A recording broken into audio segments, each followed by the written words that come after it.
Welcome to Breaking Good, the officially unofficial podcast for Breaking Bad on AMC. I'm Jim. And I'm Aaron. And today we're covering season 2, episode 8, entitled Better Call Saul. What do you think of this episode? This was a great iconic episode that moved like a fucking freight train. Right? Every time. I feel like we say this every episode. I know, it's getting old. It's our shtick at this point. It continues to surprise me how fast the show's moving. Yeah, I mean, again, theoretical gun to the head. How many episodes did it take to go from Badger being arrested to Saul being identified as the lawyer to the Jimmy In-N-Out plot to work its way through? I would have said 3 episodes. No less than 2. No less than 2. Yeah. And I was thinking, you know, in a conventional 24 season episode or as a 24 episode season of a given television show, you know, the old school Lost and all that stuff, Miami Vice, it probably would have, like, each one of those plot lines would be a anchor point for an episode, and then you build fluff around it, you know. Sure. And this, and it's not like there's not other things. I mean, they crammed in Hank's panic attack and return to work and so much stuff. Yeah, it's a lot of stuff going on in this. Yeah, it's a great episode, and this is the episode that launched the spinoff, right? Better Call Saul. Certainly, yeah, the namesake of it. And I think it's interesting. We'll talk a little bit more in the spoiler section about, you know, maybe how some of this stuff plays into that show. I mean, that's a pretty moronic observation to say this. Some of that stuff, but yeah, I just want to kind of talk about that Saul's going to be in the show. Let's talk about the Breaking Bad arc and maybe the Better Call Saul arc and the differences and stuff like that. All right. But also, speaking of Better Call Saul, you were wrong, my friend. We are getting 2 unique episodes on Sunday, Monday. It's a double premiere. That's just like I said before. You, what's the opposite of corrected someone? You wronged me. It's just like I said before you wronged me. Friday and that Sunday and Monday. So that'll be interesting. Right. Do you think we're going to do a double instant take? No, I doubt it. An instant take for the Monday one? I think so. Yeah. That's that's more likely. We're not, because we don't really know. Yeah, we don't really know yet. That's, you know, a month out or so. So sure. All right. Not a month. It's a couple weeks out. Yeah, actually. it's like 2-3 weeks. Yeah, out. Never mind. Because next week Justified comes out. Next week, the week after that, American comes out. I think the week after that, it's Walking Dead and Better Call Saul time. Yeah, hold on to your butts. All right. Who made this episode? Sony Pictures through AMC. They hired director Terry McDonough. We talked about him. He's a British guy. Did a lot of stuff overseas, came across the pond, and has since directed Breaking Bad, Halt and Catch Fire, Hell on Wheels. Seems like an AMC man. Okay, definitely. Also wrote or directed at least 1 episode of Better Call Saul. Similarly, old-time Breaking Bad vet Peter Gould, who is a writer and executive producer on the show, and also works on Better Call Saul. From what I hear, is going to end up being probably the showrunner on that. Like, I think Vince Gilligan is, from what I've read, helping him out with the beginning. Is he like actually the showrunner? I thought is another one of his acolytes was the actual showrunner. But you're probably right. Although you wronged me last week. Yeah. I'm going to fact check your ass. Who knows? I just read something on this, and I don't know if it was Peter Gould they were talking about or some other guy. My problem is I have a terrible memory for names. Yeah, even with faces. And if they don't have faces, then I don't know what the hell I'm going to do. But yeah, I that's one of the reasons I've been trying to do this writer director thing, is so I can, through repetition, start forming connections beyond like the obvious ones, like the Alex Graves and the Michelle McLarens and the Ryan Johnsons. I mean, the ones that really stick out. But yeah, I think so, because it's created by Vince Gilligan, Peter Gould. So if you're saying Vince is not the showrunner on that, I don't think. He's the Tom Hagen to Peter Gould's veto. Then so you're saying Peter Gould's going to send him away for a while because he's going to need him to be legit. Yeah, when the show comes back. You know, when they do the Aaron Paul Jesse spinoff, he wants Vince's hands clean from the filth shit show that is going to be Better Call Saul. Better Call Saul, right? Oh man, you want that name to be worth something when you bring it around to the Aaron Paul spinoff. Okay. Who directed this thing? Terry McDonough, the British guy. Terry McDonough? McDonough. Isn't that the villain from season 3 of Justified? No. Doesn't he have a similar name? That real life guy's name is McDonough. Yeah. The big fat face. Big fat baby face. Ultra blonde. Yeah, big fat baby face. Wow, we've chewed up a lot of time. All right, are we ready for the recap? Oh my God, it's already. Okay, so we start off this episode with a guy coming up to Badger on a park bench, and he's trying to buy meth. And it turns out this guy's a cop, and he busts Badger. To be fair, the guy does look like he's, if not quite a seasoned meth user, an enthusiast. Yeah, he's strung out looking. He's got the look. He's got the vibe. He's about as thin as Spooge. He speaks Badger. He's also Citizen Z in Z Nation. That's true. He is. This guy's all over the place. This guy does a lot of TV, movies, everything. Would you say that he broadcasts from Ice Station Zebra? Potentially, yeah. It's very icy. It's an ice station for sure. And Zebra is this is not another word for Z.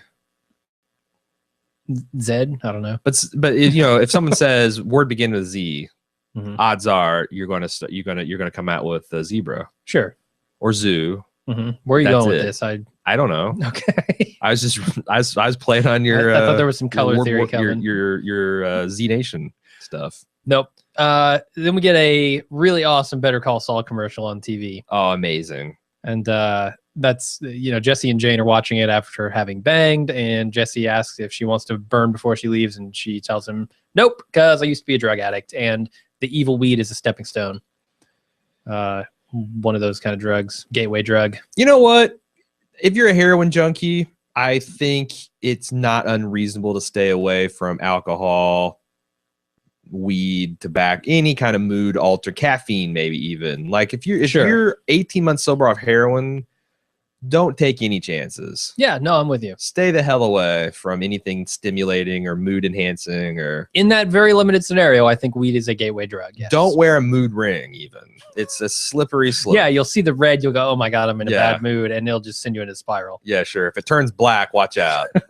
Your dealer will be back on speed dial before you set up. Yep. I think that let's talk about Better Call Saul, because I really got an appreciation listening to Vince Gilligan's podcast with Kelly on the Insider of how much Bob Odenkirk was kind of a not inspiration, but he had a lot of opinions on making this guy just the right amount of sleazy.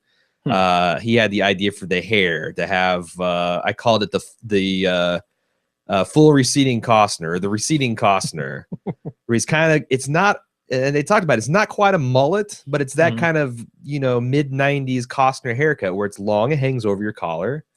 And they actually did hair extensions in his back to give him that effect. He's got the cheap but yet somewhat expensive suit, the expensive looking cheap suit. Everything about his design and concept of a character I felt like were the result of this writer's round table. It's like, you know, what's the lowest rent, seediest thing we can do with the commercial design? You know, you got to have a bimbo dressed up as a cop in there, and you got to have a guy drunk driving and being hassled by the man. And and his office is in the shitty strip. My God. Like there is a head shop, it got to be a head shop next door, and like a low rent nail salon that might have been condemned by the Department of Health a couple times. I don't know what else goes there. I don't know. A payday loan. Sure. This is the kind of strip. This is the kind of strip mall we're talking about. He's got an inflatable Statue of Liberty. He does on the roof of this thing, like some kind of HR or not HR block. That's to Liberty Tax. Yeah. Perfect example. In his waiting room is some kind of wood paneled nightmare from the 70s. His office is a shrine. His office is the most egregious sin of all. I mean, this is where the man works, right? Like he spends all day in this office. You would think that would be that would hold some sanity for him, but no, he's got fucking pillars with the Constitution sitting behind him. And I don't understand what's going on with the Constitution, because it starts off with "We the People," but there are clearly pages to the left of it. Yeah, that's in the "We the People." That's the preamble. That's the start of this thing. Yes, that's the very beginning of the document. What is to the left of that as you read it? Like, this is all just clearly for show. Yeah. But it's in the most gaudy, ridiculous way possible. It reminded me a lot of the Democratic National Convention, the year that Barack Obama accepted the nomination, and they had the stadium, and it was like all these columns, and it's all patriotic, and it was a little much for a political rally. This guy packs all that into this little tiny lawyer's office, and I think it's great. Another tidbit I got from the podcast is that one of the writer-producers, George Mastras, was a defense attorney in a former life. And I guess they said, they used him a lot. It's like, we know you wouldn't do this in real life, but if you would, how would you roll in a situation? And that's the interesting thing about Saul, we'll come to appreciate, is that he's a really good lawyer. Yeah, he busts into that room with Badger when skinny cop, meth cop is talking to him, and he lays down the law. Literally. Every single time he has to do something for one of his clients, he gets the job done. Yeah, and he's like a whirlwind, too. He comes running in there, and they know the jig's up. He's a law bomb. And shock and awe. He really is. Like, if you come at him with insults and intimidation, he'll insult your mother and give it right back to you. The other thing I like about Saul and his office is that Saul's office is clearly as big, if not bigger, than the waiting room. Yeah. Where there are like 10 people out there just stacked on top of each other. Yeah. It's great. Yep. Anyway, Skylar leaves for work on a Saturday, and Walt's kind of passively objecting, like questioning, "Oh, where are you going? Why are you dressed up so nice? It's a Saturday. Shouldn't you be in sweatpants?" She says, "No, everyone's going to be there," which is a non sequitur. That we've never seen Skylar look this fine. I think you're right. I mean, she's got the hair, she got the makeup, she's got the dress. We've seen her look fancy before. And was putting on a bad prom dress and going to Gretchen and Elliot's birthday party. Yeah. She's looking sleek. She's looking professionally hot. Yeah, I guarantee this isn't an old dress that she busted out of the closet. No. This is something Marie stole off the rack for her. Right. Yeah, and she was looking pretty good when she went in to meet with Ted the first time, No, yeah. But I mean, now this is like chiseled and honed. Yeah. And Walt notices. Yeah, and it seems to me like she's defensive. Like saying it's work, everybody's going to be there.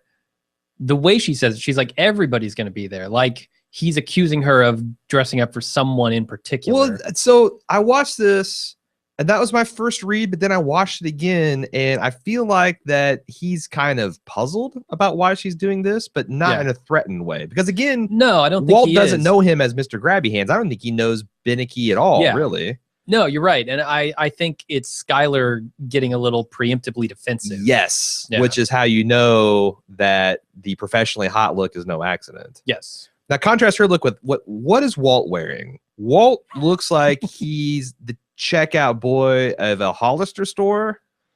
Like he's got this, I mean, he's a puka shell necklace short of being that guy. He's got these beat up Chuck Taylors on, or Connors on. Or is it Taylor or Connor?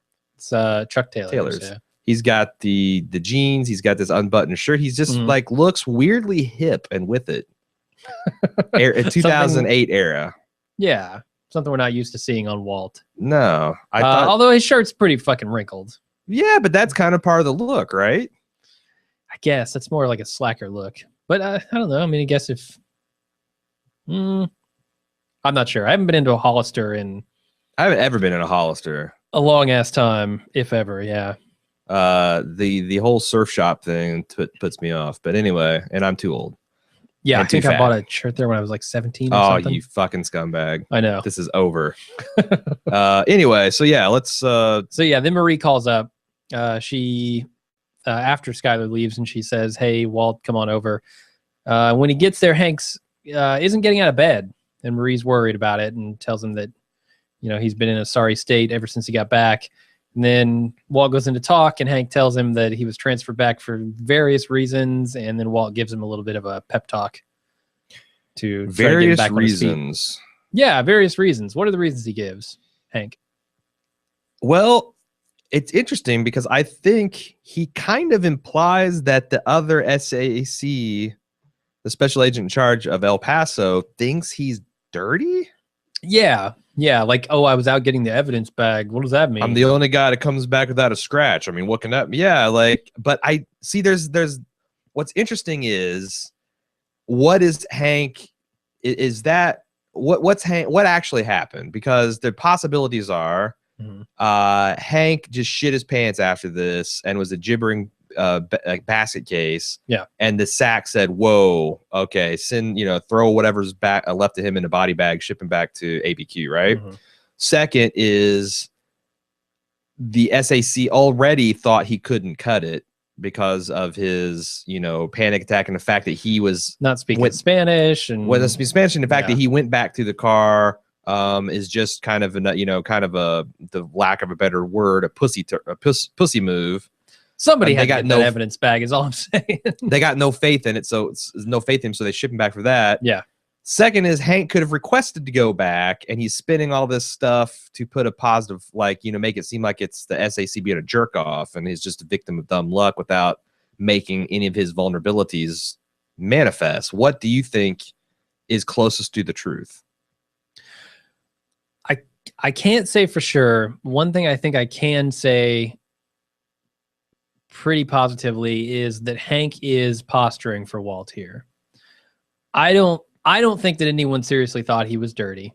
I think he came back for one of the other reasons. No, obviously Hank's not dirty. Well, I mean, shit, Hank could be dirty. We don't know. But yeah, I don't think that was ever a theory. I guess I should have said. He's telling that to Walt here to make himself seem more like a man, more like he's not afraid of what's going on there, and more like it didn't devastate him. What happened, and I don't know that we ever get a straight answer on that from Hank in this episode. Okay. I don't know. My take is I kind of think Hank requested it. I think Hank requested it. Yeah.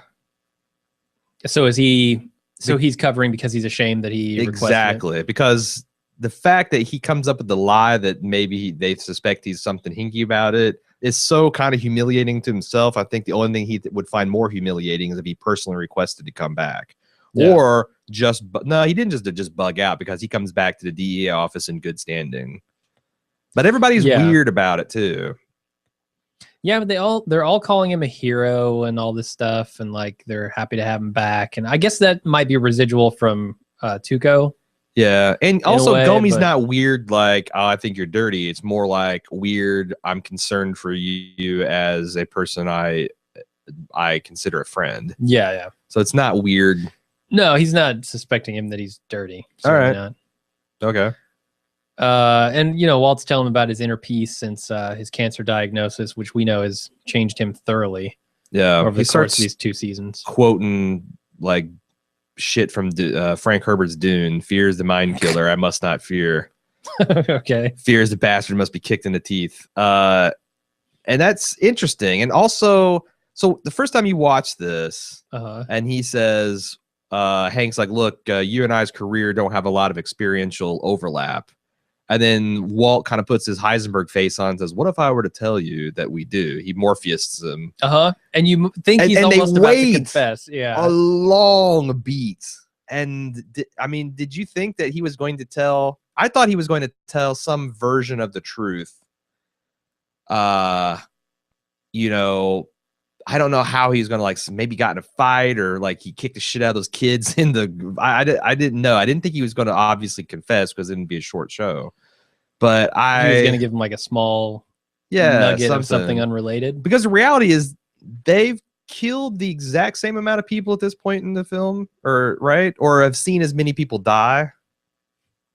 Because Walt's got Crazy Eight. Walt's got Emilio. I guess there's 2 right there. He's got. Yeah, I guess he did kill Emilio. I mean, kind of he gets partial credit for Tuco, right? No. Jesse, if anybody does. Well, no, I guess. I don't know. It's hard to say, right? Jesse jumps up and smacks him with the rock, and like Walt shoots him. Yeah, like, everybody kind of has a hand in that. All right, it's a real team effort on that. Yeah, one. That's just a wash. But no, Walt has seen as much danger and excitement as Hank, and seems to be dealing with it a lot better. Do you think it's because of the impending death sentence? Probably. I mean, that seems to be the trigger for all of this, right? Yeah, I mean, Walt gets, like, you would think Hank would be the one that gets the danger boner. Yeah. But Walt's the one screaming in his Aztec after he blows up Tuco's headquarters and getting pumped up from it. And Hank's the guy who's doubled over, hands on his knees, sucking wind just to work up the courage to get into an elevator. He's afraid. Here. I hear it's a mind killer. Mm-hmm. Anyway, let's move on. Walt and Jesse are testing out their new cash counter. And at Walt's request, Jesse calls up Combo to get his money, and he finds out, oh, Badger got arrested. We've got some problems. Yeah. I like how Walt says we're gonna feed this thing 24/7. Yeah. Maybe if you feed them very slowly. I also like the fact that Walt kind of mind fucked him into rolling tough on his homies. Also, what is with women leaving shit in dudes' apartments after they fuck them? Earrings. Yeah. I don't know. Is it a reason to come back? Is it a reason to get another call? Is it?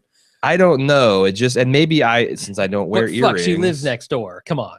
That's true. That's true. It's not like she doesn't know where he's at. Right. And when he's there. I'm just saying that, like, of course, I've never worn earrings, but it seems like that it's not something you would walk out with one missing. And, like, how did that happen? I mean, look in the mirror. It's something missing from what you're asymmetrical all of a sudden. Yeah, you could probably feel it, I'd imagine. I've never had my ears pierced, but I assume you can feel earrings hanging from your head. I would think so. You got long hair, you're always brushing it out. I don't know. Yep. What do you think is the purpose of that shot in this episode? Because I'm kind of puzzled by it. I don't really know. I think it sets up nicely or starts to pay off Walt and her's interaction last episode, that they had this instant mutual dislike for one another. Walt's based on the fact that she was standing in her way. Hers from the standpoint that he's a father figure trying to scold or shame his son figure. And do you think that Walt suspects that the hot girl next door is the one that left the earring? Because I think it's kind of showing that he doesn't like the idea that Jesse has something besides the business to focus on. Yeah, I think you're right about that. I don't know how he would make a connection that it's from the girl next door. Yeah, but so when he finally finds out who Jesse's fucking, it's going to set it up to be like, an antagonistic relationship from the jump, because that's how they've showed it. He doesn't like the fact that Jesse's got a girlfriend. Yeah, because it's less control, it's less focused he has on the job, and he doesn't like Jane. Yeah, and put those two together and kaboom. Sure, it's like intense chemical reaction. Next scene, Hank fights his way back to work, and he pretends that everything is okay. He meets with Gomez about the latest on the ABQ Mets scene, and Gomez is concerned for him. Yeah, I mean, Hank needs a trigger warning for elevators because he can't put himself in the metal boxes without a full-blown hyperventilating panic attack. Yeah, no, he's trying to take advice. He's trying to take Walt's advice here. You know, get back up and whatever, send crap through a tin horn or something. I don't know what he was talking about there. And I think Dean Norris does really good work here because he's in the full like, honey, I'm home, Hank mode. But also when the camera gets in real tight on his eyes, you can see that it's not touching there, and he's having a hard time like keeping it together. Yeah, that's exactly what I was thinking watching this. Is what a performance from Dean Norris. Yeah, those two things, I don't think, like, there's such different emotions that to try and portray them simultaneously seems very difficult. Yeah, and he does a great job. You see his other work where he's playing some jerk off cop in tons of movies, and he plays, I think, some hoodlum in RoboCop. And he's just so one note. Yeah, you would never ever think this guy could do this kind of tight work, and already in season 2, this is what we're getting. The casting on this show is amazing. Sure. So Badger's interrogated next. Saul Goodman shows up, kicks the cop out with style, and then tells Badger he's going to give him the best criminal defense money can buy. And then Saul goes out in the hall and meets Hank, and they bust each other's balls. There's mention of Ice Station Zebra and Associates in this scene here. Did you look that up at all? I did, but it's one of those things where I haven't seen the movie, and I'm loath to pretend like I can just sum up the stuff. It's a Rock Hudson film. Yep. It's a Soviet era kind of spy thriller. Okay. It seems like there's some kind of double agent action, and the one thing I was able to glean is they're supposed to be on a humanitarian. It's kind of what's that thing where the United States, they did something with Howard Hughes, right? Where they were trying to steal some Soviet technology that's on the bottom of the ocean, and Howard Hughes built this big platform that said it was an oil rig or some kind of deep sea exploration as cover. Something like that. But it's one of those deals Yeah. where there's some kind of technology canister lost up there, and they're disguising it as a humanitarian mission, and so there's a lot of like dual identity type stuff. And some things looks like it's one thing, but it's really another. Yeah. And that can apply, obviously to Walt. It can apply to Saul himself. Yeah. Hank even is, pretending to be one thing and really he's another. There's a lot of that explicit duality in the Saul Goodman commercial, which I thought was interesting. Where you've got a guy who's a businessman and then he like transforms into a felon right before your eye. And Saul later on makes that explicit that he's like, you really are a school teacher, and he's a drug kingpin, and all the while Walt's standing in front of a giant skeleton poster with "decompose" over it. I mean, there's a lot of stuff here, but I have no idea. Vince Gilligan's very sly about. He's got this really deep pop culture knowledge. Yeah. And I know he picked Ice Station Zebra for a reason. I have no idea exactly why that is. Sure. But yeah. I just could not get over how funny this scene and basically every scene with Saul in it is this entire episode. When he comes in, he thinks Badger has got a public masturbation rap. Oh, Starbucks. Nice. Yeah. A little cream in your coffee. So funny, man. Oh, man. I love it. And Bob Odenkirk is just fantastic. And he's not afraid, like, even of. It must be I guess it must be nice to be a defense attorney because you just must be used to. You're the one class of citizen other than commissioners who are just used to mauling police officers. Yeah. And you're not the one in trouble. You're not the one being questioned. You're just there to tell them what a fucking idiot they are. And I mean, I guess that's probably not realistic. There's probably tons of DAs out there that have cordial relationships, but I feel like but it's your job to protect your client against these people. In Hollywood, the Marv Levy's, the Saul Goodmans, they always have that kind of smarmy, you're a cocksucker and we all know it, and they're the ones that can just bring any cop up short. Sure. No, I love it. It's great. Yeah. There's also a lot of sniffing from Saul in the hallway. Do you think he's using some drugs? Got some coke going on. He's kind of a whirlwind coming in here. I don't know. Like a Tasmanian devil tearing in there. Yeah. And the other thing about Saul, we talk about him being a good lawyer. Scenes like this are why, but he's also clever. Like he makes the connection that the DEA is here for a street bust. What the fuck? Yeah. Like he is able to make those connections and observations, and also that he knows. Like Walt in the next scene tries to roll him tough about these are vicious, desperate people. He's like, don't believe his reputation. I did some digging.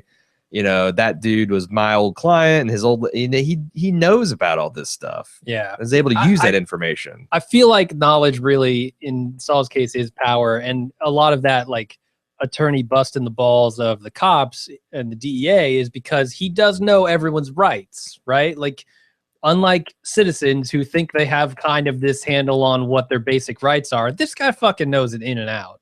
Yeah, knowing your rights is half the battle. I mean, it's everybody knows, like, don't answer questions the police ask you. But when they've got the flashlight in your head and your face, and they got their hand on the gun and they're asking these pointed questions, it's another thing to just shut up.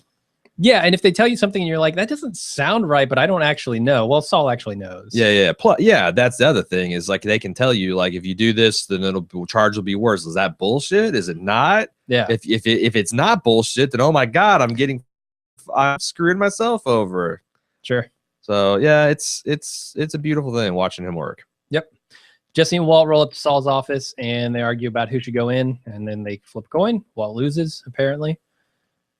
Good to see them keeping the sacred coin flip tradition alive. What do you make of the fact that Walt is always trying to push Jesse into doing these kind of morally questionable things, and they end up resolving with a coin flip. And then Walt always, so far, and the attempts they've made, he always comes up short. Is that a narrative convenience, or is that actually something that they're trying to say about him? I feel like his it's morality. a little bit of that karmic justice, you know, like he's trying to get Jesse to do the risky thing, but then they decide a fair way to actually decide that, and Walt loses every time.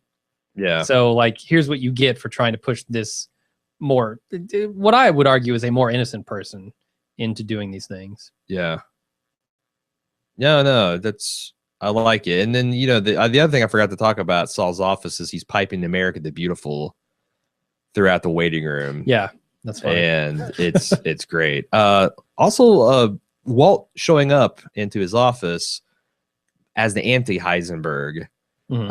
I love the detail of the ABQ isotopes the hat he's wearing. Mm-hmm. That's the real minor AAA team that they got playing out there. Yeah, coincidence.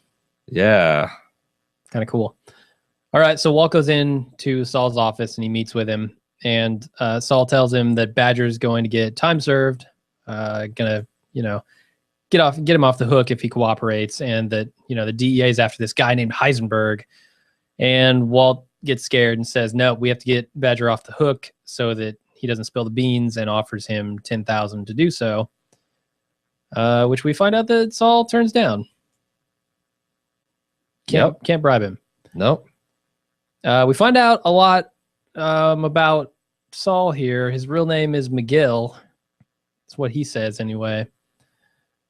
In another fairly hilarious scene, where he thinks that this is Peter Mayhew, Brandon Mayhew's uncle. Chewbacca.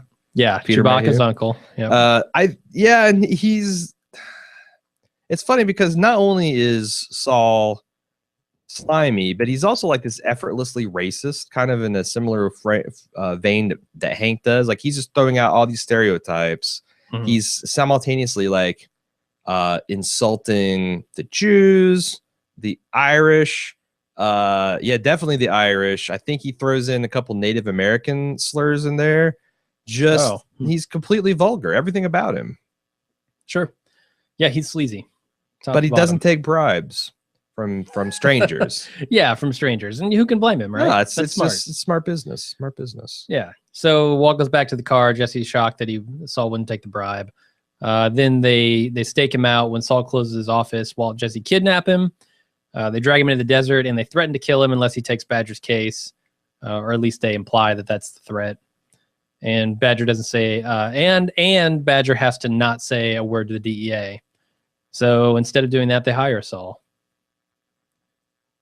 We were talking about this while watching the episode. It doesn't seem to either of us that Walt really minds shanking Badger.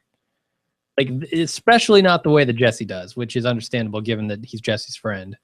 No, when they're even in this, and he's like, are you sure that this, just why don't you just kill? And it's like, you don't go after the mosquito's attorney, you just swat the mosquito. And you can see Walt kind of like, doing that, eyes in the top corner of his head, like kind of doing the arithmetic. And Jesse's like, no, you can't do that. Yeah. I mean, that's something I want to debate in the spoiler section about Walt's sliding scale for dollars to ethics, dollars to conscience, like how much he values in season 1 versus this season versus future seasons. We know that number is at least higher than 80,000, but I don't know at how much higher. Yeah, like at 100,000, it doesn't seem like it's much higher. At 100,000 and 2 pounds of meth, is he like, oh fuck this, I don't care? I think the meth is the least of his worries, right? Like, and then like also if Jesse, here's the other interesting question: if Jesse's out of the picture, how much does he pay for Badger's life?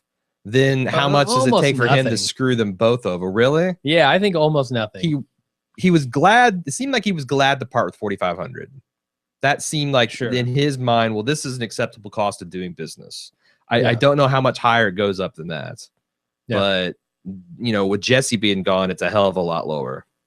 Yeah, there's some awesome stuff in here with Saul, just assuming that these people are here to kill him with cartel-related business, and like I don't know. He said something about, did Lalo send you? I don't know who Lalo is, but I have a feeling in Better Call Saul, the TV show, We're probably we're probably gonna know a little more about and this stuff. Ignacio. That's Yeah. it's like, I'm not with Ignacio. I'm not me. Yeah, he's the one you want. It's like he said something like "mi amigo de cartel," like I'm a friend of the. He's trying to say I'm a friend of the cartel. Yeah, and obviously, we know that he got hooked up with the Chicken Man. Shit, that's a massive spoiler. You need to edit that. Happy watching, people, on this the live stream. Yeah, no. So yeah, that's a spoiler. We need to edit that out. Yeah. But yeah, he's a friend of the cartel. All right. You seem to know what the Weather Underground reference is. I had no idea. So it's kind of controversial and political, but I wasn't alive back then, so I'm gonna say it how my understanding. Weather Underground was a kind of hippie, liberal, Marxist terrorist group that was agitating for social justice and civil progress by blowing up different government buildings and I think banks. And they took their name from a Bob Dylan song about it's the one that goes about wondering which way the wind's blowing, or you don't need to be a weatherman to know which way the wind's blowing. I'm not that versed in my Bob Dylan. So yeah, they're just kind of I guess what the last time that I became aware of them in the public conscious is a lot of them have been moved on and they're respected kind of liberal professors and whatever, which is interesting. Which is interesting. How we view terrorism one way and then terrorism the other. But I guess they were known associates of President Obama back when he was in college. Like he maybe took classes with them or showed up at public events with them, which doesn't mean a whole lot, but there's a lot made of, the president dealing with known terrorists and etc. I never heard anything about that. That must have dropped way faster than his birth certificate stuff. Well, that shit's still going on, but yeah, I mean, that's the thing. Like, there's so much ridiculous stuff that happens in any presidential campaign. Yeah. And boy, we're starting up a new one. It's going to be fun next 2 years. Yep. All right. Can we get another Bush or another Clinton, please? Please? Can we get the Return of the Jedi version of the Clintons or the Bushes? I don't want any of them. Can we do away with the position of president? Can that be done? Can we just say we're done with this? It didn't work out. We need the President Camacho. Fire machine guns. That's right. That's right. Ride the chopper, firing machine guns from both hands. That's the only president America needs. Yep.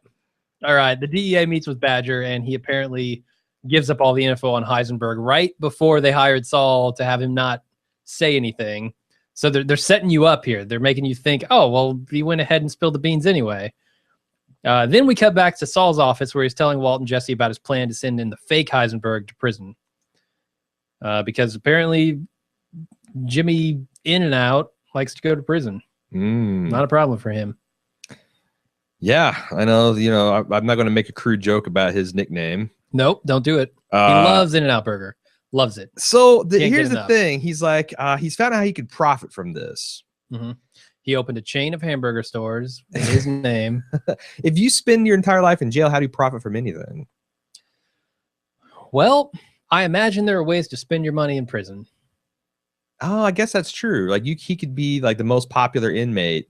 He's got all the cigarettes. He's got all the drugs coming in. Yeah. $30,000 is probably a very wealthy man in prison terms. Yeah. Maybe he can buy a guard to watch after him. He can buy a few extra privileges. I don't know. Still, I think he could charge more. I think he could take a bigger cut of that 80 grand. I think so. And maybe bully Saul a little bit. Also, how many of these guys... like, look, Saul, 30 grand's not cutting it. I want 40. And if not, well, I'll go back to prison another way.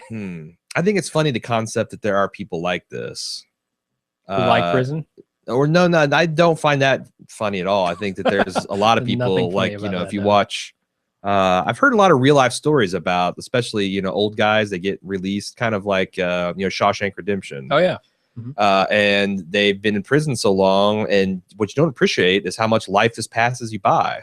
Yeah. You've never been on the internet. You don't know what an iPod is. You don't know what a cell phone is. You're like, fuck, I'm just going to either hang myself or commit some kind of victimless crime and get back on the inside. But I think So knowing that I do know that that is a real phenomenon, it's not just Shawshank Redemption. You read articles sometimes of guys, you know, been out for a year or two and it's hard and they steal something minor just to get back in. Mhm. It seems likely that there are guys, professional fall guys, that will, for a fee to help their family or do whatever, do something like this. And that's that's a super interesting theoretical subculture. Yeah, I don't think it's out of the realm of possibility. Certainly. No. And then I wonder, like, how many of these guys does Saul have in his pocket? Mm-hmm. You know, like, is it just good timing that Jimmy just got out like 60 days ago? And, you know, or if he hadn't, would it have been, oh, Billy just got out a couple of days ago. Yeah. Billy can't, you know, Billy Jailbird or whatever his name's going to be. Billy Up and Down or something. Conscience gets expensive, doesn't it? I like that line a lot. That's such a great quote for the downfall of Walt/Heisenberg. Yeah. So good. Indeed. Then we go to Badger setting up at the meet for Jimmy. The wrong guy comes up, sits down on the bench next to him, and Walt and Jesse, who have been watching from the sidelines, spring into action. They block the camera. Jesse alerts Badger, says, hey, it's the wrong guy. And then when Walt moves, Badger makes the exchange with the right guy, and the DEA busts him.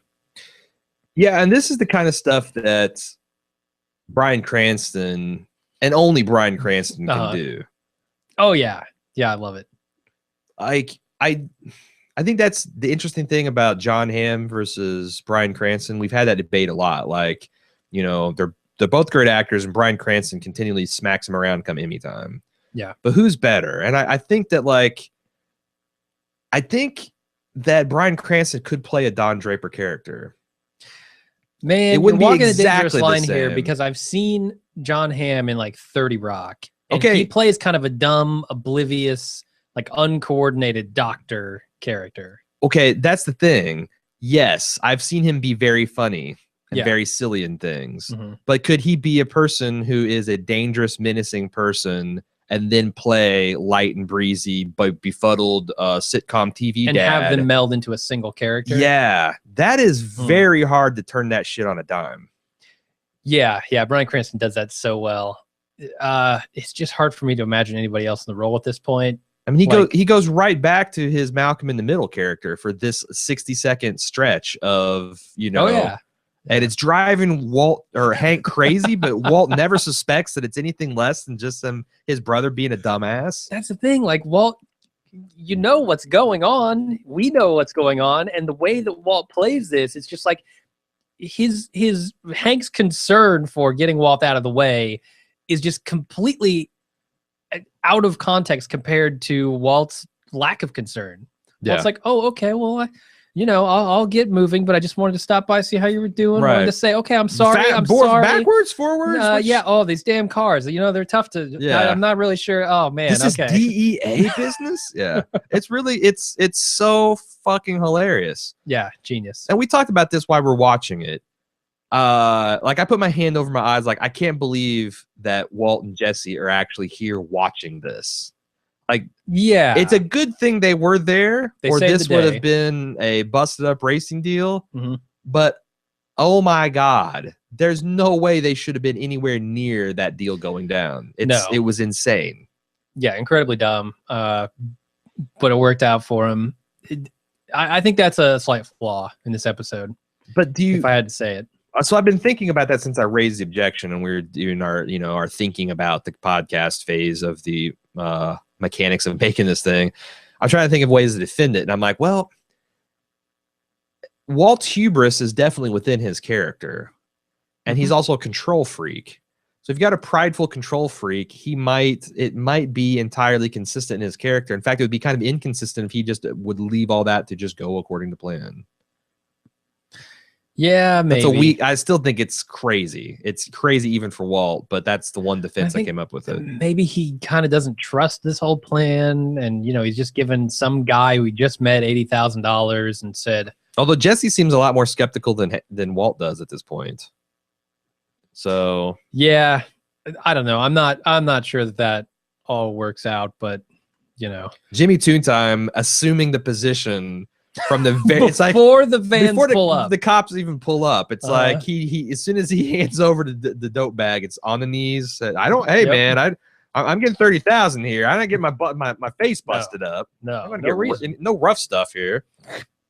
Yeah, I like that little touch. Then Jesse put in the air quotes here, shows Jane his new bed, which is not a bed at all. It's just, or no. This is when he shows her the mattress. Yeah. The mattress. That's right. Questions whether it's a king size. What is that? A king size? Mm-hmm. Sure it is. And he slaps it down on the floor and they go to town on it. That's conveniently covered in plastic, so it's easy cleanup. Easy cleanup. What do you think they're getting up to that they need easy cleanup? Exchange of bodily fluids, man. How much bodily fluids? Good God. I don't know how you do it, but there's usually body fluid involved. So Jesse's outfit here. Yeah, it's crazy. He's a pair of like strap pants away from being full on juggalo goth corn fan, right? Pretty much. Like, yeah. I don't have a good handle on his style. By the way, I threw down the gauntlet, ladies. If you're attracted to Jesse Pinkman, the character, and not Aaron Paul, the dreamy blue-eyed hottie, please give us some email. Not a single response. Damn. Not a single response about my fake response says Tina must not have made it in. Send it to the wrong address. Is that your female persona online, Tina? Yeah, totally. Okay. That's what I play games under, sure. Hey, they give me free gold. What do you want? You know what's funny? That this is a digression. Do we have time for like a 30-second digression? Sure. Okay. I've been a huge fan of Destiny ever since I got it for Christmas. Mm-hmm. My son plays a male hunter, and he walks through the game and with nary an interaction. I play as a female warlock that I've made look as close to my girlfriend as possible. Yep. Anytime I go in a public area, I get danced with, Yep. I get pointed to, I get waved, I get every type of community. If I had voice chat turned on, Mm-hmm. I'm sure I would get solicited. It's ridiculous. Yeah, now go make your name like Hot Babe 47 at whatever. I'm just saying, if I got on voice chat as a girl, I think the interactions would be subpar. Oh, to say the completely. least. But you would get a lot of free stuff. Like that's great. the thing. Yeah, make that trade. Hey, I'm not saying it's a good trade. I'm just saying that's what happens. Guys, that's not the way to get laid, man. You should it's be not saying the way to kids, behave as a human kids. being. No, there's full grown men doing that. No, come on. I don't buy it. Shame on those people. I don't buy it. It's All right. crazy. Anyway, so yeah, let's get back on topic. All right, well, we're at the last scene here where Walt's grading papers in his classroom and Saul shows up and he's surprised to see, oh, you really are a chemistry teacher. And he tells Walt that he wants in. He wants in on the whole deal. You know, I feel like it's almost a vague, like veiled threat against Walt to show up in his classroom talking about drugs, saying you're the kingpin. I want in on your drug deal inside of his classroom. That's a good question, because where is the fine line between high pressure sales tactic and threat? Yeah, because I don't know, especially outside the rubric of the spoiler section, how much I can address about this, but I don't know if I keep it in generic terms. I don't know that I buy that Saul is a threat like that. Like, Saul gets himself into trouble. Mm-hmm. But Saul's not the type of person that's like, so you got an awesome drug business here. It'd be a shame if something happened to it. On the other hand, maybe that was the brilliant part about Walt and Jesse getting all their barrel stealing garb on and taking him out to the desert and threatening his life, was how he slowly flipped the script on them. Like, he decided, like, these guys are paper tigers. Yeah. I don't have to take them seriously. I can even get them to take their mask off, and I've just made these guys. Maybe he is a little bit more intimidating than he would be if he respected them. But I do think he also is like, hey, I'm a, as Jesse says, a criminal lawyer, and this guy's an up and coming criminal. I can hitch my wagon and get my 50-30 split, or whatever you got, 66-33 split off of these guys, and be set up for life. Yeah, there's that, and they kind of don't really know what they're doing, and he can tell that. And they're kind of dumb, so if anything goes wrong, it's going to be easy for me to get the upper hand on this. Yeah, no, I feel like he wants to also maybe kind of mentor them a little bit after this, the scenario that they put him through. But in a super self-serving way, right? Oh yeah, totally. Okay. No, but I mean, are you going to hitch your wagon to somebody who's just going to be taken down immediately? No, you want to kind of lead them through the process. And he's apparently done this before in some capacity. He's talking about the cartel. Yeah. Worried that people are going to kill him. Yeah. Something is up there. I mean, that's the funny thing is like he gets dragged out to the desert on the knees and it's not, the first thought isn't, who are you? Why is this happening? It's like, I know exactly why this I'm is not happening. with Ignacio. I'm not, he's got some solid ideas of who might want him dead. Yeah, for sure. Anyway, you want to talk about the science projects? We've talked about this a little bit in the previous season, but I don't think we've got as good a look at some of them. Yeah. There was a science fair project on nasty teeth, which is a common side effect of meth addiction. Yep. There's one on cyanotype that is a photographic printing process that produces a cyan blue print, much like his cyan blue meth. See, I thought it was cyano in the kind of poison type of the term. Oh, maybe it is. No. But a cyanotype is like a printing. Yeah. But I mean, it's possible if it works both ways because the blue sky is also poison. Sure. There's something about hair follicles. And maybe that's why they put a space in there. Ah. To kind of distinguish both of those. Right. There's something about hair follicles, which could be a reference to how many fucking bald guys are on the show. Or it could be and it keeps getting worse. A reference to Jimmy McGill's hair weave in the back. Sure. There's the skeleton poster behind Walt with the heading of decompose, which is kind of his story of decay, transformation. I'm trying to think if there's anything else. I think that I don't think so. You talked about it being intimidation and, some kind of extortion. I think that this pitch is the perfect thing that you would make to Walter White. It flatters his sense of being important. Oh, I'm Vito Corleone. It flatters his pride in his chemistry because you've got this special product and I want to be a part of this special thing. It's the right mix of flattery to his product, flattery to himself, and flattery to his aspirations. And I don't know. Yeah, no, I buy it. I don't know if, Saul calculated it quite that way, but the pitch that he ended up making certainly appeals to Walt. Yeah. The other thing is because we've debated many times about whether we really think Saul is good as a lawyer or not. And, it's one thing to be good when you're shining on cops and all that stuff, but really, in a courtroom. Yeah, I mean, like his big thing to keep Badger out of jail was to have him turn state's evidence against, his dealer, right? Yeah, I feel like the part that makes him good at his job is the stuff that happens behind the scenes, where he's got guys who are willing to take falls for him, and he's got a PI doing his research. Yeah, but a lot of these schemes, like this particular, take this one, this Jimmy In and Out, was almost a disaster.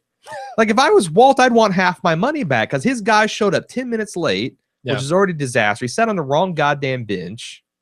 Yeah, man, I don't know. I think he's good at a particular type of lawyering, and that's one thing I'm going to be doing on this particular set of skills. I'm going to be watching him like Liam Neeson, to see if what I really think about his lawyering as the series evolves, and in Better Call Saul. Hell, we'll have Saul coming out of yin yang. Yeah, by the end of we're gonna know a lot more about him pretty soon, which I'm excited about. I forgot what a great character he really was throughout this series, and I'm definitely excited to see a series based on his, his whether it be a prequel or kind of all of the above with it happening before, during, and after. Sure, Breaking Bad. I'm excited about that. That's the end of the episode, man. Yeah. What do we have for feedback? Or sorry, what do we have for pimping? We are recording a separate pimping section, are we not? Yeah. Okay. Okay. What do we have for feedback? We have a lot of stuff. First up, Rosemary. Rosemary? Maybe Rosemary. Rosemary? No, it's definitely Rosemary, but I could have copy and pasted it. It could have been Rosemary. I don't know. But she's from New York. Ross and Mary are writing in. She said, "Hey guys," and then she said parenthetically, "Hey yourself." Because I'm slightly older than both of you, I immediately recognized that the jingle Hank was humming while bottling his beer in a breakage episode was from an old Lowenbrow beer commercial. Huh, okay. Hank substituted Schraderbrow for Lowenbrow, but the rest of the words are exactly the same. If Hank was born around the same time as Walt, which I assume is in the 50s, late 50s, 1958, since Walt turned 50 in 2008, they would have been just out of high school when the commercial aired in 77. It's very likely that Hank would have remembered all the lyrics, as I still do today, because this commercial was played a lot back then. She attached a copy of the commercial in a YouTube clip. Shall we give it a listen?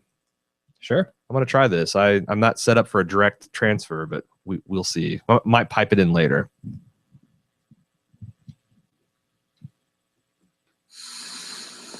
Here's to good friends. Tonight is kind of special. Where you been? Well, it wasn't easy getting tickets for this game. Hey, Bob. Eddie, I know exactly what I want. I want the biggest steak you've got and a bottle of Lowenbrow. Steak and Lowenbrow. Dolan, you're a genius. When you want the taste of a truly great American beer, tonight, let it be Lowenbrow. Here's to the chef. Here's to the bartender. That Don Draper had nothing to do with that commercial. That was a terrible commercial. But yeah, he's got the Schradenbrow. So there you go. Okay. Hendrik W. said, just thought I'd give you a tip about the documentary called Narco Cultura. This was something he got interested in after hearing us talk about the narco corrido culture. Mm-hmm. There's a lot of weird shit in it, especially the way seemingly regular Mexicans seem to look up to drug lords. I watched it on the Norwegian Netflix, but it doesn't seem available in the U.S. What is the Norwegian Netflix? Is it just Netflix in Norway, or is it like a separate service? No, man, it's all Jorgens and Fjords and all that kind of stuff. Like, really, that intrigues me more than anything in this email. But he's actually Hendrik is actually slightly wrong. I checked it out, and it is on Netflix now, so you can watch it in the United States. And is it in the Norwegian Netflix? You know what? They probably yanked it off Norwegian just to give it to the English speakers. Yeah. God damn us, English speakers. Which apparently Hendrik counts himself among. So goddamn you too. Well, Hendrik. they sent an email in English, so probably. It's true. Maybe just use a Norwegian translator. Yeah, that's the one that Google. Or he can only write English; he can't speak it. I believe that because I can read Spanish. I can't speak it worth a damn. Sure, but I can read probably around a high school level. Obviously, Martinez. I can't speak it worth a goddamn. Liz G said, first time I saw Bob Odenkirk as Bob Odenkirk, I think she meant Saul Goodman. That was a failure of her copy paste, not me. Okay. I was surprised he didn't look slimy and oh, I see. But the first time I saw Bob on Norwegian Netflix, so the first time I saw Bob Odenkirk, that's how you pronounce it in Norway. Okay. First time I saw Bob as Bob, I was surprised he didn't look slimy or smarmy. I listened to the Insider podcast this week, and it's interesting to see how much he had to say on how the character looked. Saul's hair is a big part of Saul being Saul, which we talked about. One question from a person who's not watched The Godfather in many, many years. Please explain the conversation Saul and Walt have in Walt's classroom. That was a reference to The Godfather, right? Yeah. Well, we are uniquely qualified to answer this question, having recently done a 2-part podcast on Godfather 1 and 2. Would you care to give the explanation? Sure. Tom Hagen is consigliere to Don Vito, whichever one of them you want to consider. Or Don Corleone. I guess he's also a consigliere later to Michael. Sure. But yeah, he is basically his advisor. Like when there is a big issue at hand, Tom Hagen sits down with Michael and or Vito and says, here's what I think we should do. And most often they listen to him. And Fredo, I will let you explain. You have a certain hate for Fredo. So. I do? Oh, so Fredo's just an idiot. He is the middle son. He's kind of a lackwit. His older brother was like a physical and really tough, bruising guy. And his father was this kind of brilliant tactician. And Michael's kind of a blend. He can do the brutal, warfare, wartime style mob fighting, but he also can do kind of the death political things. Yeah.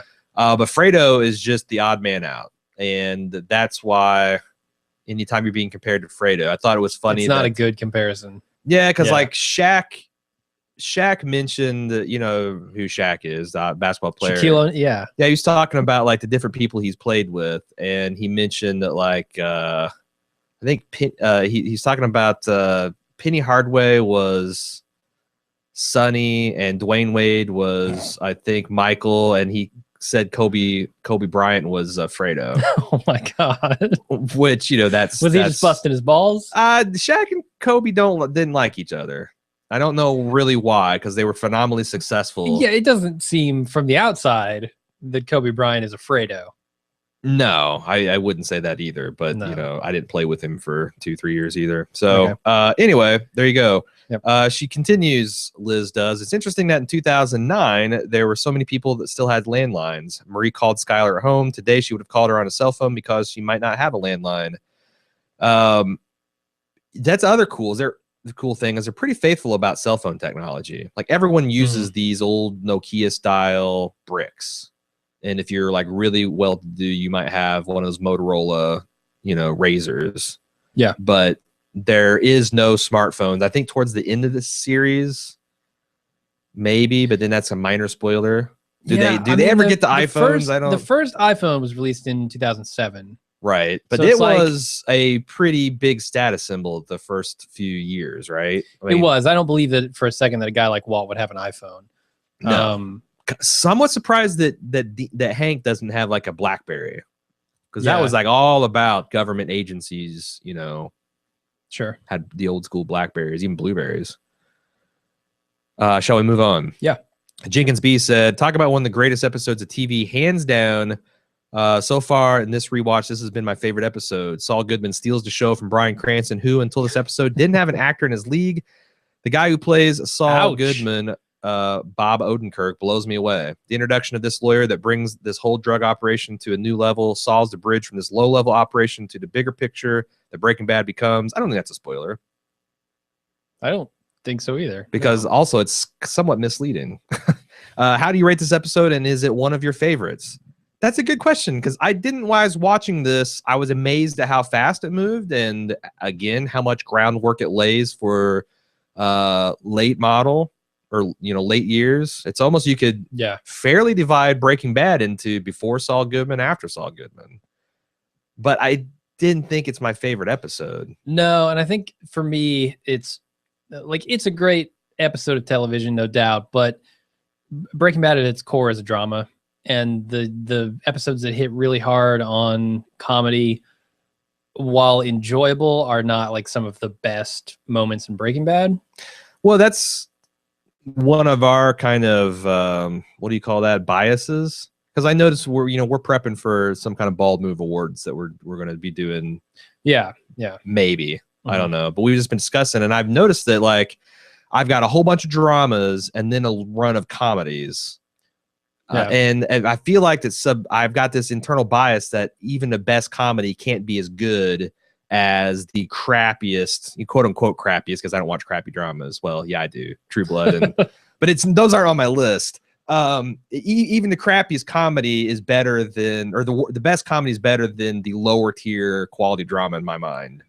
And I don't know why that is, because a lot of people said, and arguably it's true, it's harder to do comedy than drama. I don't think it's harder to do comedy than drama, personally. Really? Yeah.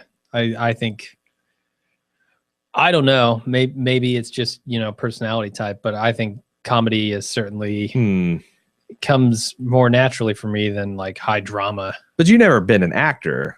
I mean, we're talking like, no, like writing and being funny is one thing, but actually, doing that kind of acting, I guess, is what they're talking about.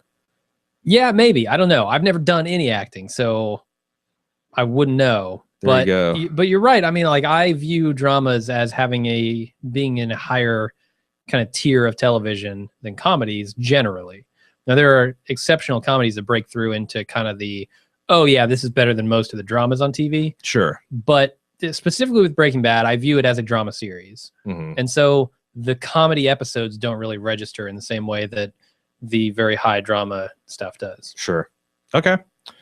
Well, that's it for the main level feedback. We got a bunch of stuff to talk about in the spoilers, as always. Okay. You can reach us at breakinggood@baldmove.com, on our Facebook site, facebook.com/baldmove, and on our forums.baldmove.com. You can also tweet at Jim. Got some 140 character observations I like to make at Breaking Bad. that's all we got. Spoiler section time. All right, sounds good. We will be back next week on Thursday for the next episode. And until then, I'm Jim. I'm Aaron. See ya. And we're back with the spoiler section. What do we have this week? So, as always, these are blends. Some of my observations are my own. Some of these are the Seriable observations. You can find at seriable.com, which I will link. I might have forgotten to do that in last week's show notes. If so, I'll go back and fix it. But I'll link it because he's got a lot of stuff. He had like 6 pages of shit this week. One thing I want to talk about, because I think we disagree, is, and this wasn't a spoiler, I wish I had actually remembered to say this in the main section, but there's that scene where Hank is talking to Walt on his bed. Yeah. And they frame that with Walt in the foreground and Hank in the background, and Hank is out of focus, and then it's and Walt is in focus, and then they snap to where Hank's in focus and Walt's blurry. And that's the exact same camera move and point of view that they've used to show Hank kind of staring down Tuco's grill. And it's the same camera position and technique that they use to show Hank staring down Jesus Malverde, the Mexican drug patron saint. Okay. And he's drawing a line between Hank being consciously leery of this drug dealer paraphernalia and this knowing your enemy stuff, and him being subconsciously skeptical and leery of Walt. Because one thing I don't think we talked about in the main show is that when Badger gives this description of Heisenberg, it is Walt. Yeah, and that doesn't go through Hank's head at all. It doesn't seem like, because I was looking for some kind of flash of recognition, and also it obviously looks like Jimmy Two Times, or not Jimmy Two Times, Jimmy In and Out too. But what do you think of that? What do you think of that? These camera techniques, these camera positions, the framing. Do you think that that's a deliberate tell? I don't think so. I mean, the use of depth of field to isolate the point of focus seems to me that's something that just every single kid who goes through film school is going to learn and utilize at some point. And they use it all the time in everything. And I don't know if you've like pay attention to when they go like focused in the background to focused in the foreground or vice versa. And it's called drawing focus, and it's done everywhere. Sure. Every fucking where. And there are only so many shots you can do. It's like, I don't think that means anything. I just think that's a very, very common filming technique. So you're with that. You're on that theory the way I am about the color theory. I think so. Like it's interesting, but there's only so many colors they can put on a character, and right. It doesn't always mean everything. Yeah. What do you think about in the opening scene where, we saw Jesse and Jane sitting there holding hands at the end of the last episode in front of the television saying, searching for connection. We come back, they've made the connection, but Jane's chair is knocked over. There was some talk on a Seriable site about that being foreshadowing of Jane's death. See, those kind of things I could buy more. And like the coins. Saul was in the background, obviously, of the commercial as they're pulling out and you see Jane falling. We all know that, he took an active part in making Jane's death go away. Because he's the one to bring. I mean, that's Mike. Yeah, we're going to see Mike in season 2. How crazy is that? They mentioned Mike in this episode. I think we're going to see Saul's PI is Mike. He said, "Oh yeah, my PI tracked down you as a chemistry teacher." That's Mike. You're right. They didn't say Mike, but that is Mike.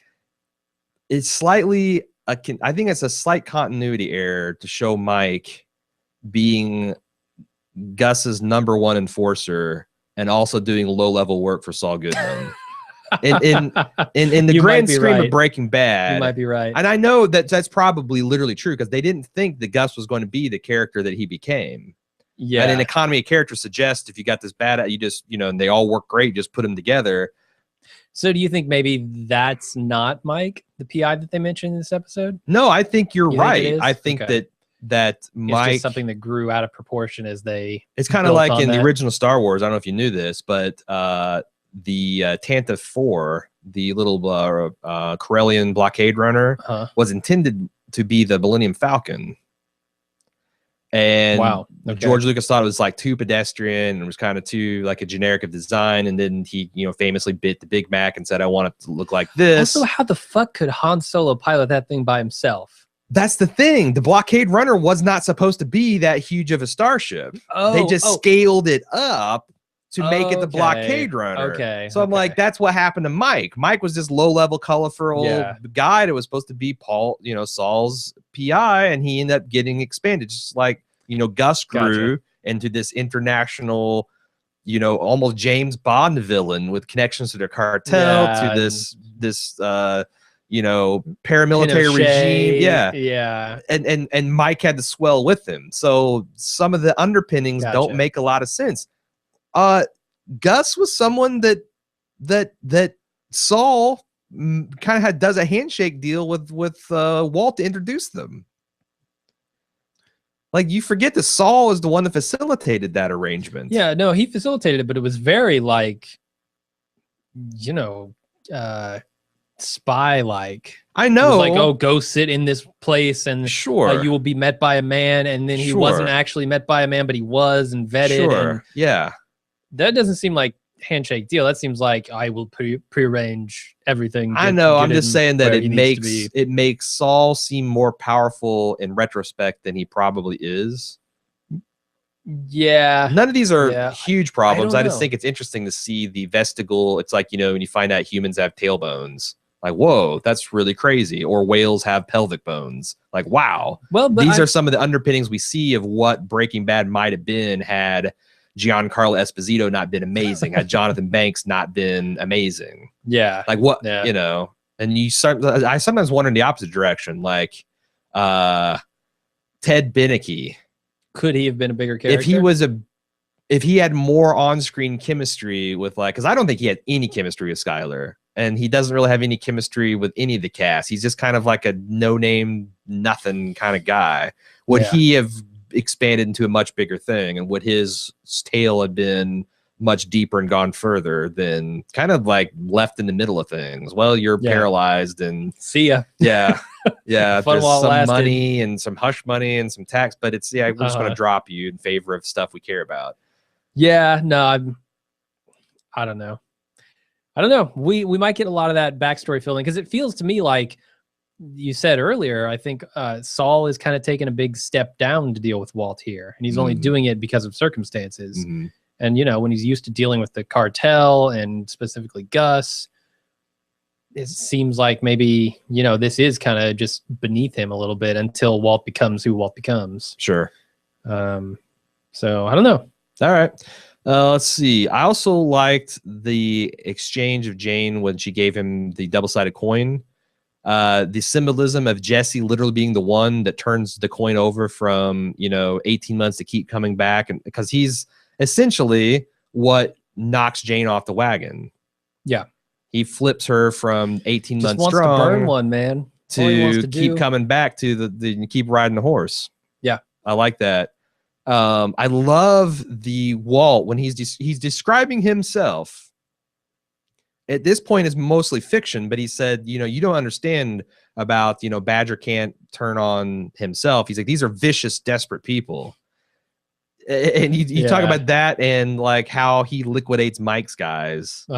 And he's created himself a self-fulfilling prophecy. I thought that was awesome. Like, that's the thing. By the end of this, he has no problem killing people. Well, yeah, and like no problem. And that's my next point. I want to debate this. I feel like we already kind of did, like how much Walt would pay for Badger versus at the end of the series, and with Jesse versus without Jesse. Without Jesse, it's very low. That 10,000, he might have said, okay, well, you won't represent him for this, but will you kill him for this? Right. Like, and how Saul said, "Are you sure prison shanking's off the table?" Yeah, and then that was one of the many things he did. Well, I guess it's actually Uncle Jack did, but guys were set on fire. People were shivved. At Walt's request. Yeah. That it's amazing what can happen in 4 or 5 seasons. 4 or 5 seconds when you're talking about that prison killing. We already talked about this too, about Saul Goodman's story, much about the downfall and pride and greed.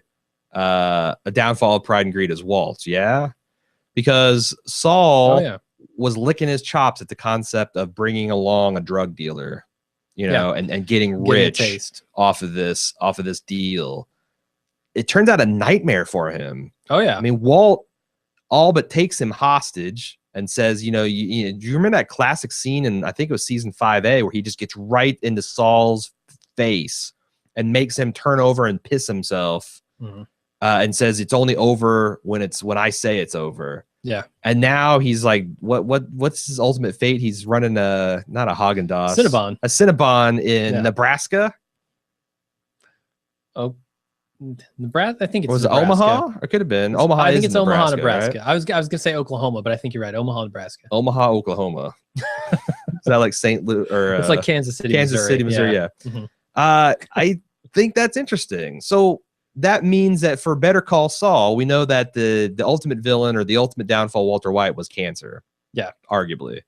And we've also talked about how Walter White metaphorically is cancer in people's lives. Are we going to? Is this the story of Saul Goodman? Is this a story of Jimmy McGill ascending and rising as Saul Goodman and then ultimately falling because of Walter White? I kind of hope so. I kind of think that's what I want it to be. I want to see a lot of stuff with Gus and Mike. I don't expect to see a lot with Aaron Paul or Walt, but it'd be interesting to see if Saul, because we already had a little bit of the connection there that Jesse said that he got Emilio off twice.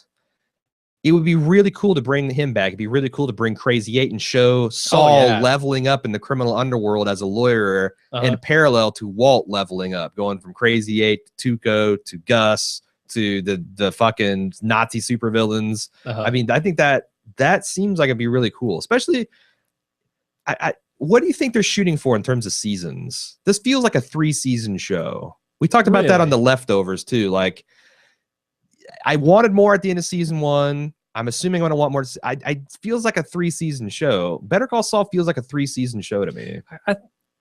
I kind of hope you're right. Like, I don't know. It kind of depends on what they do with it, but they're kind of limited by the story. I'm worried. Because you can't have a drug dealer bigger than Gus unless you want to tell the story of how Gus got big in Albuquerque, which I guess that could be epic. But Saul's kind of condemned to be a side character in that story. To me, it feels like a top 3-season run is what they should be mentally targeting for. I could see that. I wonder internally if they have any feelings about that one way or another. I don't know. Ultimately, I'm kind of glad it's up to Sony and not AMC. Because I think AMC has a tendency to go overboard with Sony drawing things out. It's not an AMC. I assume so, because Sony has the rights to Breaking Bad. So Sony almost Pictures, guarantee Sony Pictures Television. Yeah. All right. So I have a little more faith that Sony will treat this property right than AMC will. Let's talk about some feedback in the spoiler section. Jeremy L. from Pennsylvania says, when Walt goes to Saul for the first time, Saul calls Walt out on his rather suspicious outfit by I refer to him as DB Cooper, who, if you know, is a man who hijacked a Boeing 727 aircraft in 1971, who ultimately parachuted to an uncertain fate. Oh, I know all about that. Justified, baby. Not only that, Mad Men. Oh, yeah. They both did it. Jason Schenkel, that's his pop. I think he's the one that started that theory that Don Draper could ultimately be DB Cooper. Yeah. Yet another indicator that Villigan and crew had this season's finale planned from the very beginning. Interesting, because he's taken a DB Cooper route, and that's just a generic reference to planes, and now we got a plane crash. Okay. Get this though, Jenny R. I can see that. Yeah. She is our pal, co-founder of the ABQ Fan Fest, Breaking Bad Fan Fest. Sure. With her partner Miguel. Fantastic party. Hope she throws another Miguel? one this year. Oh, McGill's doing the Fan Fest? Yeah.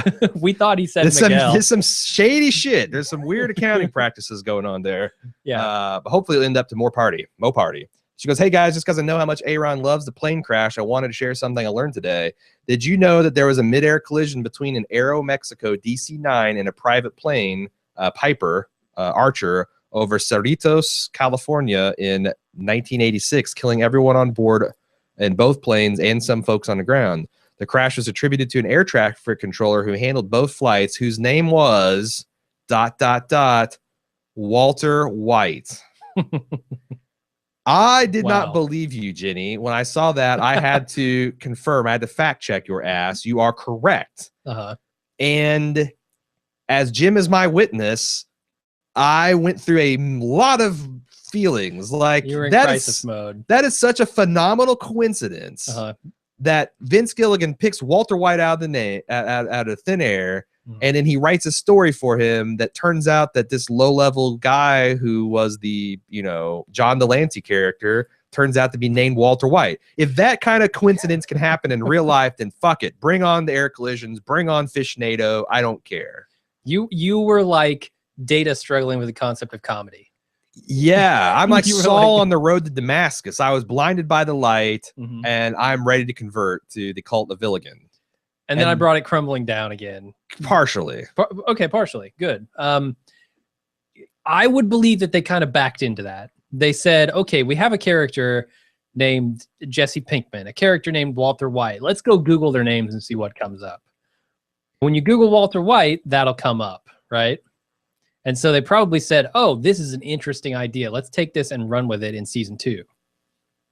That seems much more likely to me than, oh, we happen to do a story about 2 airliners crashing. We happen to have a character named Walter White. It just doesn't make as much sense as them just Googling it and going with it. So that makes me want to flip back into being a hater. Like, damn it, Vince. If you guys are on your break and you're just like Googling Walter White and you notice this article about it and you're like, oh, we got to write a story, that makes me hate it even more. So I've got 2 sides. And that's the thing is, I don't know which theory is correct. Yeah. I hope I want to get into contact with Vince to ask him. If I'm playing Like, devil's where did advocate, this story come from? Yeah, no, that'd be a phenomenal question if he ever gets booked as a guest at the Breaking Bad Fan Fest. In the 4th annual Breaking Bad Fan Fest, or however long it takes. The one that Vince Gilligan shows The one up to? that's what it'll be called. The one Vince shows up to. I hope I'm the moderator so I can ask him that question. The second one he promised to show up to. The first one he Yes, that's actually showed up to. right. The 3rd one he was going to, but his Uh-huh. driver didn't show up at the airport. Yeah. The 4th one is when the stars align. He actually shows up. There was a dispute with the Moncada brothers. He was worried. There's a restraining order Yeah. involved. No, that's a phenomenal question for him. She also says one more thing. When you guys stay at hotels, have you ever noticed who makes the toilet seats? Since I first noticed this when I'm in a new hotel room, I always check to see if it's a Beinecke model toilet seat. I'd say about 75% of the time it is a Beinecke. I'm convinced this is how the Villigan came up with the name. Could be. She also says, I have noticed that, by the way. It's always funny. Yeah. I've seen that around on toilet Because seats. there's some kind of welding fumes involved, but I could totally buy that Beinecke is making toilets down there in Albuquerque. I actually have no idea what he actually does. I'm pretty sure they established it at some point, but this isn't the Breaking Bad trivia show. We'll move on. For something completely different, here's an article about all the booze featured in Breaking Bad, and another one specifically on the Whistle Pig with a reference to the Insider podcast where Vince Gilligan says it's the favorite whiskey. I will link all those in the show notes for extra information if you want to know about the the whiskeys of Breaking Bad from Knob Creek, the Dimple Pinch, and the Whistle Pig Straight Rye whiskey. I'll put that up there because we're a fan of the alcohol. I don't know if you guys noticed that. Yeah, definitely. Barry C said, "Hey guys, after listening to shows recently, I discovered you suspected George Merkert of being a corrupt cop." I don't think we ever suspected that. We were saying that's a theory out there. No, I was repping that theory in season 4. Really? Sure. Wow. I did at the same times have the same feeling about Gomi. A lot of people did, yeah. And it turns out Stephen Michael Cazares kind of takes offense at that. Yeah, we asked him at the Breaking Bad Fan Fest. Yeah. What was the deal with that? Yeah. He was like, "Yeah, Gomi would never do that." You're just saying that because I'm a lot. I'm the. Did he say it's like because I'm brown? What are you saying that? Or he said Probably, something, something but like yeah, he that. implied that it was kind of vaguely racist to say that, and I don't have a good comeback except for he does act shady as shit. Like him, Mad Dog, and Hank coming back from this investigation can be seen as a caring friend. It can be seen as a guy who's just seeing if this guy's cracking or what's underneath his fingernails, or maybe he is dirty because he did survive this cartel without a scratch. Cartel incursion. Yeah. I don't know. I never suspected Gomi. I was a Merkert fan. and Yeah. he's white as hell. So my conscience is clean. As for this Better Call Saul episode, I'm starting to think we might see Gomi or Murkert make a cameo in the new series where they do prove themselves to be perhaps on the cartel payroll after all. As it's a prequel, they could certainly do this, and it would be a nice bit of fan service and a new layer of depth for Breaking Bad. What do you reckon? Frankly, I don't think that Stephen Michael Quezada would do that. I think you're right. After talking to him, I think he would say, no, I'm either not going to film that or I'm not going to be on your show. Like, you're going to change the script or I'm not going to be on the show. On the other hand, there is the almighty dollar, and you can put some zeros on a check. $80,000 SMQ. Here you go. 50 of it goes to me. 30 of it goes to you. Yeah, no, I think that's universal. Everybody's got the price, but yeah, I have a feeling that he would see that as a bad thing for his character, and he takes that stuff pretty seriously. It seems like. Yeah. Barry also wants to know what's the best Saul Goodman line ever. I've always liked to say, just for the sake of argument, that the kid's not in the mood for a nuanced discussion of the virtues of child poisoning. Perhaps my favorite is when he meets Skylar. Clearly, his taste in women is about the same as his taste in lawyers. Only the very best with just the right amount of dirty. Oh my God.